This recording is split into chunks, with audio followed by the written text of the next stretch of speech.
My name is Morag Gamble. I'm a permaculture teacher, designer and writer. With my family, I live a simple, debt-free life in a permaculture eco-village in the Australian subtropics. My edible landscape is low maintenance, abundant and a great sense of joy. We've built our own house, a modular house which collects all its own water and power and processes its wastes. In this series of films, I'd like to show you around.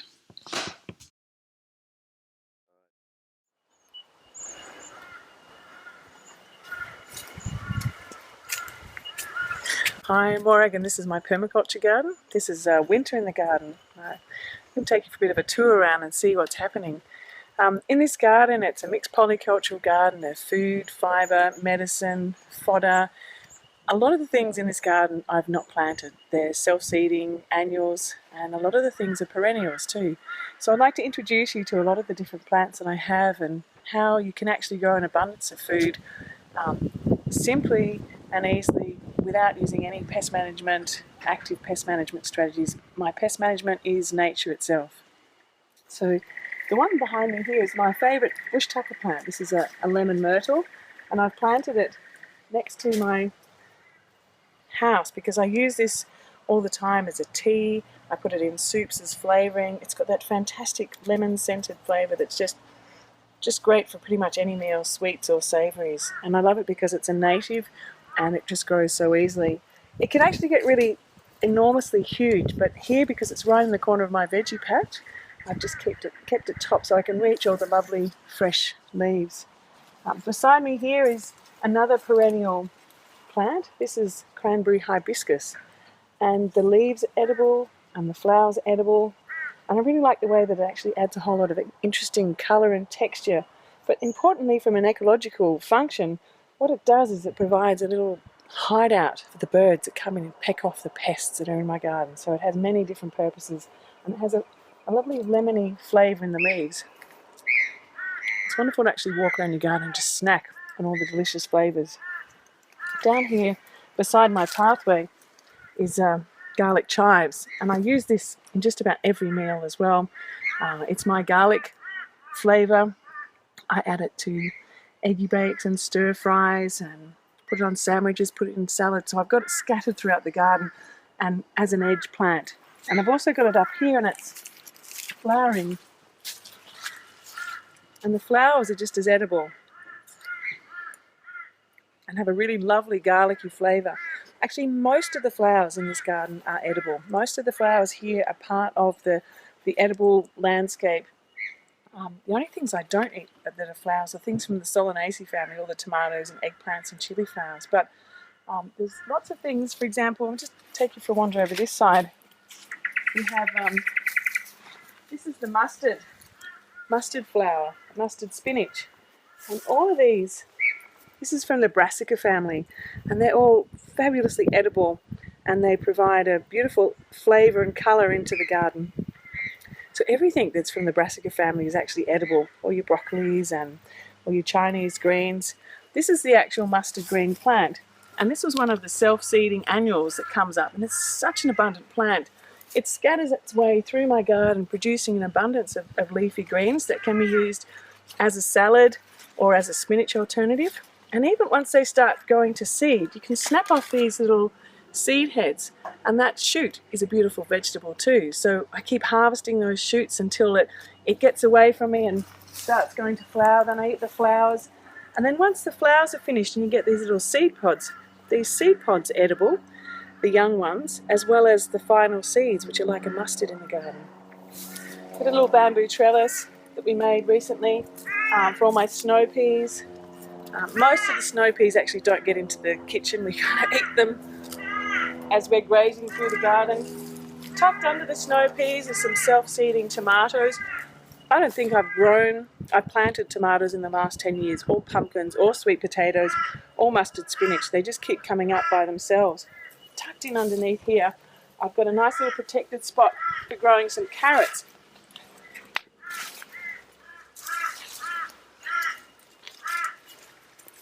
And one of the things about carrots is that they have this amazing leafy green abundance on top, which while I'm waiting for the carrot to actually become ready, I've been eating this as a salad for a long time. Actually, Things like beetroot are fabulous too, because while you're waiting for the beetroot to form, you can eat all the tops.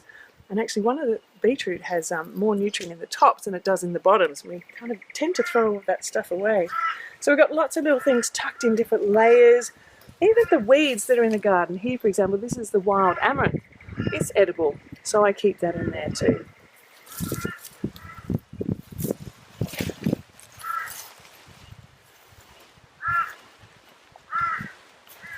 In this section of the garden, it's moving away less of the salad greens, more of the perennial greens and the citrus, dwarf citrus. And some of the things I have underneath that are sweet potato. Now, because this is acting as more of a living mulch here, it tends not to have as many roots. It's more leafy green. So I often eat this as a vegetable too, just snipping off the tops.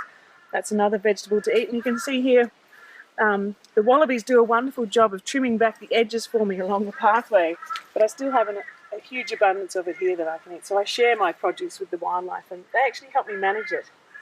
Tucked in here is a bit of an escapee pumpkin coming down this way, but you know, I actually don't mind the pumpkins sprawling around over my garden, because one of the things that's good about this is the leaves.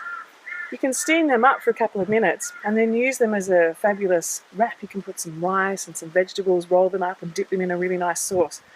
So a lot of people kind of think, oh my gosh, the pumpkin's taking over the garden. But if you kind of change your attitude about looking at your garden, all of a sudden you see possibly 10 times as much food in the garden than what you'd imagine there'd be, because of just the way that you're seeing, eating the leaves of the sweet potato, the leaves of the pumpkin, eating the tops of the carrots, eating the perennial leafy greens.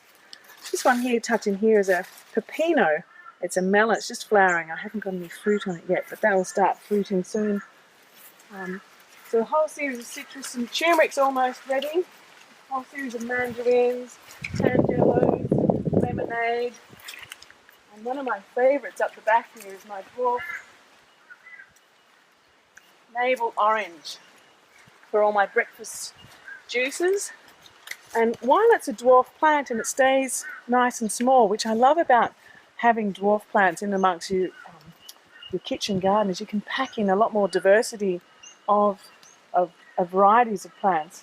But they produce massive size, full size oranges. So harvesting this to have some juice for afternoon tea today. But I try and leave the fruit on as long as I can rather than harvesting too much at once so it doesn't go rotten. Because citrus can hang on the tree for quite some time and keep sweetening up beautifully. Underneath here, this is one of my favourite permaculture plants. It's comfrey. And comfrey has really deep roots that go right down, deep down, and draw up lots of nutrients, bring them to the surface into the leaves. So as the leaves keep dying back, it's adding mulch and nutrient into the surface level that the plants can access. I also harvest a lot of these leaves and make a liquid fertilizer. It's a great edge plant that stops the weeds from entering into the garden. It makes great salves, poultices, and I actually even eat the young leaves as a spinach alternative mixed with a whole lot of other things. And as you notice, I've got lots of different sorts of leafy greens that I do harvest. And instead of just going for a spinach or a silver beet, I tend to take a leaf of this, a leaf of that. So my dinner will include maybe 20 or 30 different varieties. And I like thinking about that how each plant is accessing different nutrients from the soil, and so that your diet based around that diversity of leaves actually give you a far more nutrient dense and nutrient rich meal. And particularly because it's so fresh, you just come out just before you want to eat it, grab it, and it's got so much more value, I think, as a food. It's far more healthy. And I just love foraging. I love discovering what's fresh today. Sometimes I send the kids out with a basket too and ask them to see what they can find, and then we create a meal around what's on that day.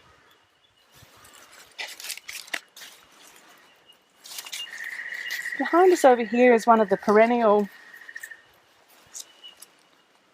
pioneer shrubs. This is called Pigeon Pea, and it has some pea-like flowers which are excellent for attracting beneficial insects. And then it grows these peas. This is just a baby one. I wait till they're dry on the tree and then collect them and use them as a dal. It's actually been used in India for about 3,000 years as a dal. And another really useful thing about pigeon pea is that it's it's great as a mulch. You can very easily take the leaves off and then rip the branches off, and it's part of the chop and drop strategy of just growing your own mulch. So instead of importing lots of materials from outside, I try and grow mulch, I try and grow my own fertilizers, I grow medicines, I try and grow proteins. So this is part of my protein, part of my diet, and the chickens also really enjoy it too. It provides, again, habitat for birds to come in and a bit of shade and protection for the more sensitive plants.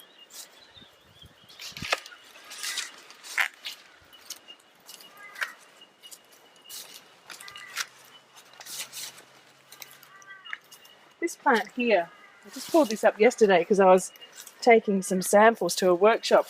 This is yacon, a Peruvian ground apple. Underneath here you can see all these roots starting to form. Actually, in almost now, it's just dying back. And when it's fully died back, it's called yacon, Peruvian ground apple, and you can start to harvest maybe 20 kilos of roots, which taste like an apple, a bit more like a mashy pear somehow. And under each one there's massive amounts of roots.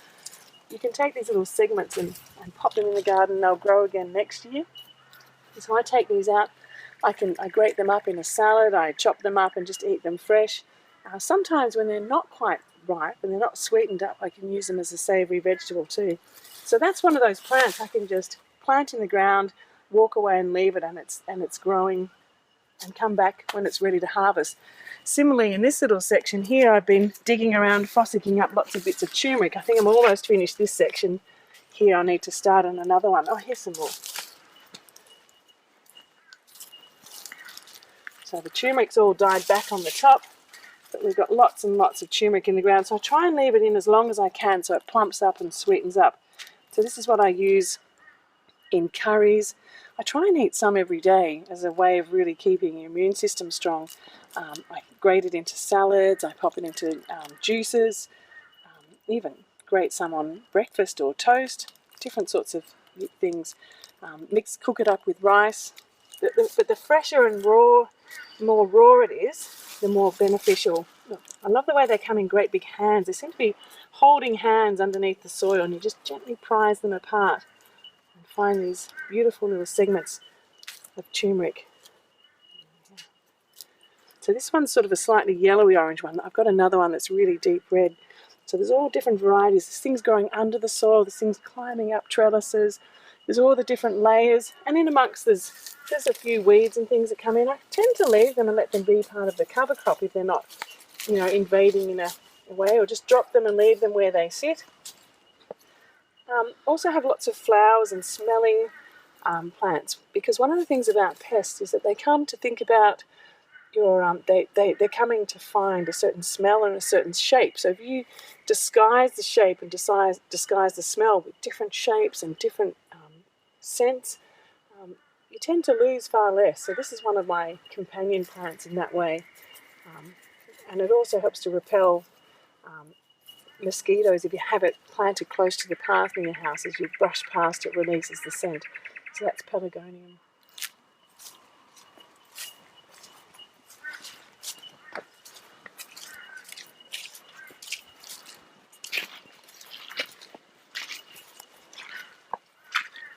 This is the end of Madagascar Bean. It's getting quite shady in this part of the garden, being winter. So I'm just waiting for the last lot of the beans to harvest. So inside there's these lima bean type beans, which are spotty purple, and they make fantastic veggie burgers or added into bakes or soups. Again, another fabulous protein. The thing I like about this particular bean, the Madagascar bean, is it's a perennial bean, so it grows for 7 years. You put it in one spot, build a nice sturdy trellis, and it will just keep going and going. So that idea of trying to create the most abundant food garden by planting the most suitable plants that fit the climate, that fit the soil, and that mean that they will be growing year in, year out. And all you're really doing then as a gardener is helping to manage the abundance rather than struggling to get things actually growing. They'll just, take off when the time is right. They'll come, the store of the seeds is in the soil, and as soon as the condition is suitable, up they pop. And so as a gardener, you walk around and you see new things coming up, and you see the seasons changing by observing what sort of new plants are starting to come up at that time. In my permaculture, I have a lot of perennial greens that I can just come and harvest any time of year. One of my favourites is this one down here along the rock wall. It's a Brazilian spinach, and I often harvest the leaves for both salad and a stir fry. And I love this plant because it's always growing, summer and winter, and it seems to have very little pest problem, and even if it's dry, it's still standing up beautifully tall because of the structure of the leaves, the crinkly nature of the leaf. So I call it one of my happy plants because it's always there and always looking nice and shiny and strong. And it's very easy to take a cutting of this. You simply just snap off a section like this, clean off the bottom leaves, and then just plug it straight into the ground. So I keep popping it in different sections along the garden. There's another bit over here, and quite often tuck them underneath various fruit trees. They do well there too. They do well in a lot of different situations, so it's a very useful, adaptable plant. This is another perennial green here. This is Surinam Spinach, and so you just simply harvest it off the leaves. So as I go through the garden, I harvest a little bit of Surinam spinach, a bit of Cranberry Hibiscus, a bit of Brazilian spinach, a bit of all the different plants that are growing in the garden. And from that, I make up a wonderful leafy green stir fry and other vegetables. Even tucked away in here, there's a mustard spinach, a crinkly leaf mustard spinach, which has a really powerful kick to it. Great in salads, it's wonderful. So you can fossick through and forage and find all different sorts of flavours. Here's the garlic chives growing. I use that instead of garlic in most of my meals. Some asparagus growing here. A bit slow at the moment, it's not really its time, but I keep asparagus in the garden in particular places because asparagus grows for about 20 years in the one spot. I just keep adding rich compost and aged manure, and it will keep coming back year after year. Tucked in here too is a couple of little bits of, this is red mustard spinach that's self-seeded. There's a whole patch in here. You can see a little bit over here. It's fantastic flavour. It has a bite quite like horseradish or wasabi. So if you're looking for a nice spice, particularly, it's nice actually wrapped in with a sushi roll. You just roll the leaf in with the sushi roll when you're making it, and you don't even need the wasabi paste. Beautiful. And then there's the green mustard spinach tucked in here, which is self-seeded too. So a lot of the self-seeding plants fill in the gaps in between the perennials. So amongst the perennials and the self-seeding and my permanent trees, which I keep trimmed, like this lemon myrtle, I only have a few little gaps that I keep clearing out to pop in leafy green annuals. So for example, this is my section. I've just popped in a whole lot of lettuces along the front here, and over in the corner I have a massive amount of self-seeding cherry tomatoes. I've just been harvesting some for dinner, and underneath here you can see a great big load coming on. Now I didn't plant this, but yet I have a massive section that's just totally abundant. I've let it tumble down over the wall near the house, and I'll be harvesting that for a very long time. Snuggled in the middle of this garden here is a plant that I started growing. This is the Welsh onion here. I started growing that in a pot in a veranda in Brisbane 20 odd years ago when I was renting there. And so I took that pot with me everywhere I went, and I divided it up and kept spreading it around and giving away lots of cuttings. And it's still growing in my garden. I keep harvesting it and moving along, and you can see here how it's starting to spread again. So I'll dig that bit up and spread it even further and give away more sections of it. Snuggled right in close, I've just put in a few little lettuces and kales here and some coriander. So when I come out at night time or at lunchtime to get my last little bits of flavours or salads for dinner or for whatever meal, they're all really close in that I can access them easily. Same with the chilli bush, so I have a chilli bush nice and close for that extra bit of flavour. The first thing I come to as I walk out of my house is the aloe vera patch. It's quite a dense patch. I use it quite often, whether it be for skin care or for conditioning hair. But particularly if I have a burn from the kitchen or if someone gets hurt, the first thing we do is reach for the aloe vera, grab a stalk and then open it up and rub the gel all over the wound or the burn. And it really is a fabulous plant for healing. Below here, snuggled in, is yarrow. Yarrow is a great plant. You can use the leaves as tea and in salad. You can use the flowers, but also it's a compost activator. So I have it also growing up around the compost area. Right. This is rocket. Rocket's one of my favourite plants to have in salad. So I've always got it somewhere and I allow it to self-seed. This one here is just starting to go to seed. You can see the flowers here and the seed heads forming. You can actually eat the flowers as well as part of salads. But I'm waiting for this to all seed and spread out into the garden. Same with this lettuce here beside it. From one lettuce plant you can get over 10,000 seeds. So if you allow a few of each of your plants to seed back into the soil, as long as your soil is really nice and rich and ready to receive all those seeds, it's fabulous how much abundance you can get from just having allowing a few things to self-seed. Over here is my little kale patch, and snuggled in the middle here.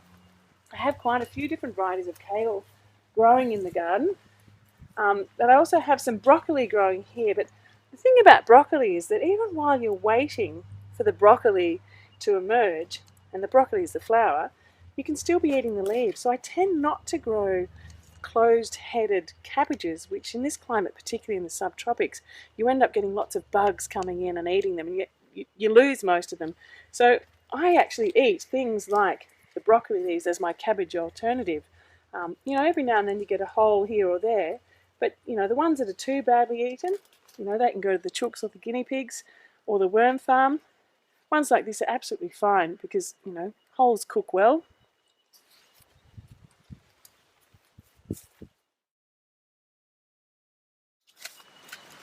So, snuggled up the back of my inner part of the food forest. In the more shady zones, I have things like ginger growing, the banana trees, some chilies. And so this sector up here gets a lot more shade. It also is the spot that catches the runoff first from the chickens in the compost. So it's really nice and rich zone. Perfect using that gravity slope and height to be able to tumble your nutrients, collect them, be able to turn all of this material back down into soil improving material. So whenever we chop down a banana, it just goes back into the soil here. Snuggled in here, there's lots of fabulous chilies growing. I've actually tucked the chilies up in this sector because we have young kids often in the garden, and I think it's safer to keep them up here. It kind of feels somewhat like you're in a jungle in this section, but yet we're just so close to the main vegetable patch area, and behind us here we've got the mandarins and tangelos. A lot of the pioneer species that you can see growing in here have actually almost they've done their job now, so we can chop and drop these back into the soil, collect the seeds, eat them, maybe wait until we've got a few more seeds and we can plant them in other spots. So each section we started with an absolutely blank slate of grassy weeds that had never been gardened before, and over time, little bit by little bit, keep adding extra bits. It's taken us a long time to get bananas growing because this was a really frosty block, but now we're getting more cover happening and the pioneers helped. We've actually been able to grow bananas now, and we've had the most massive crop of bananas ever this year. Here's one of the ones. It's almost falling over, but I'm just waiting for this beautiful bunch to just ripen up a little bit, hoping that we just got a little bit more heat in the sun before winter really is cooling us off. So this is our last bunch for the season. I've got one more ready hanging up down the bottom, and a freezer full of bananas. They're beautiful.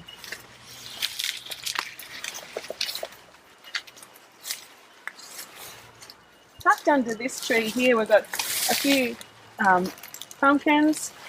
This plant here is one of my favourite. This is sacred basil or tulsi. Tulsi is a particular type of basil that has medicinal qualities. In India, Thought there was a snake crawling on my leg. The flowers, I planted this one particularly because it has flower spikes on the basil all the time, which attracts beneficial insects and bees. And my daughter, when she was little, renamed this the bee tree because it was always a buzz. And I constantly come in and take snips off this and put it into everything from teas to soups. It has fabulous medicinal qualities, and you can make really lovely tea. Tulsi tea is renowned as a health-giving tea, but I like it because of its ecological functions and its that multifunctional purpose of it, and it helps to create a nice understory cover underneath all the citrus.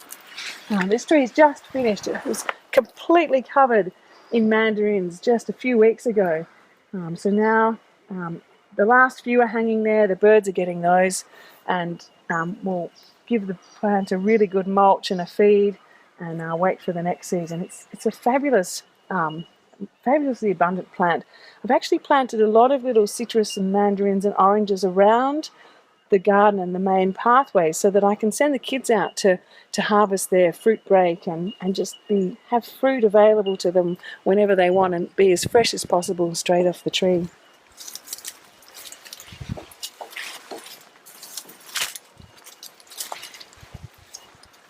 Tucked in again underneath beside the pathway here, we have one of my favourite citrus, which is the blood orange. And this pathway from the house to where we drive into our block is actually the main axis of the whole design. It's kind of like the spine that holds my whole design together. As we walk up the pathway, we'll be able to see how the different fruits are going, lots of little berries, acerolas, jaboticabas, ones that we want to check that the birds aren't getting, so we can walk up and harvest them. We also have the chickens halfway up the path. So on my way out, I can bring a bowl of food and toss it into the chickens area. So I might leave the chickens. Along the pathway, this is an acerola cherry. It gets beautiful pink flowers and red berries, really high vitamin C. So we kind of shaped this as a bit of an archway to the entrance of our garden. We also have jaboticaba, which is a beautiful hedge-like tree, and inside the fruit grows on the trunk. So as I'm coming down, I try and poke in and see if there's any. We've just finished the last lot. We made some beautiful jam out of the last lot.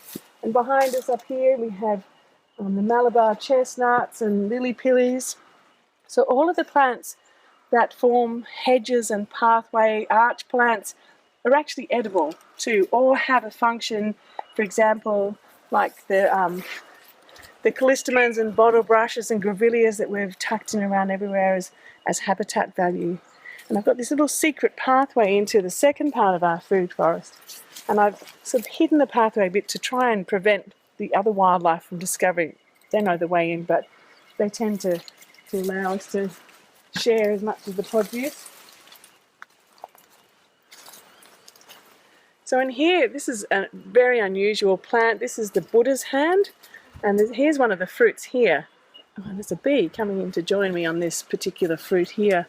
Maybe you can see that in here. Little bee fossicking in the flower. Some ants up there. There's another one over here. Very busy. Don't even mind me pointing at them. They're so intensely... The scent of the citrus flowers is such a beautiful thing. So these fruits are very unusual. They don't have any juice. It's just the pith. I learnt in China, they showed me how they actually chop them up and turn them into lozenges if you have a sore throat. You can grate it into a salad. I quite often just add little bits of it into a tea, and it really helps with antibacterial purposes to clear your throat. So it's just a little dwarf plant. In the middle here I have my massive lime tree, which is absolutely abundant with limes, and behind here is another mandarin which is just laden with mandarins. So we're about to harvest these and start doing mandarin juice in the next few mornings. And grapefruit, a ruby grapefruit. I've got a little fig coming up in here, which is I took a cutting from another fig tree in a different spot because I'd really like to get more figs, and a few pawpaws starting to come up, interspersed all the time everywhere with the sacred basil, the comfrey around the edge. Just planted a little bay tree in here to fill in some gaps. Along the fence line, I've got a lot of lemongrass and pelargonium, so it's a really bushy food foresty edge. I have a circuit around the middle, and really trying to get as much diversity in here as possible. There's dragon fruit around the underneath of this plant here, which hopefully soon will start fruiting. And the lime tree here, we did a bit of a chop and drop of a lot of materials, and we did what we called a chainsaw chop suey, just chopped up a whole lot of twiggy materials and allowing it to gradually break down the soil. So each of the different zones has a different mulching strategy. Some has permanent cover crops, others have lots of hay or lots of sticks and branches, but always trying to cover the soil, never leaving it bare. This is a native ginger here, which is, the leaves are good to wrap foods if you're cooking, and the roots actually have a really beautiful, subtle, gingery flavour. A little bright, sunny corner over here, which is great for things like cassava. And these plants I've got right up in the far corner because they don't need any care and attention, essentially, and they don't mind it dry, which is what this corner is. And again, lots of Brazilian spinach as a ground cover, pineapples, comfreys, lemongrass, and right up on the top here, which is a dry corner, I've got my olive. And this year I had my first olive harvest. I'm so excited. So I've got a jar of black olives and a really big jar of green olives, and hopefully next year I'll get even more from that. A few little pawpaws coming on in here.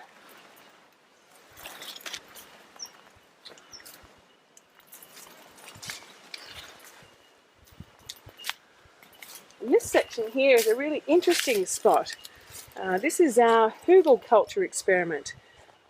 In one of the areas behind the chicken pen, we coppiced a mulberry that was providing summer shade to allow the winter sun to come in, and then all the branches from that, we dug a trench and laid it down here. And as the wood, the timber is breaking down, it helps to add in a lot of organic matter and also adds the fungal element into it. We've got this beautiful mound which has actually really helped this whole section above the garden to take off. The greenness in this section has only really happened, and this tree is starting to get more vitality now because of this hugelkultur mound here. So I'm going to continue it along all around behind here. And in the midst of this, we have a little pond, which is a wildlife pond, and also a spot for growing some water spinach, which is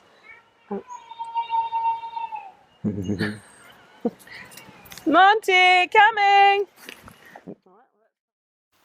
Come back to learn more about my permaculture lifestyle, home, garden and community. I'll also be visiting really interesting people and places. Find out more stories and information about my courses and workshops on my blog, Our Permaculture Life.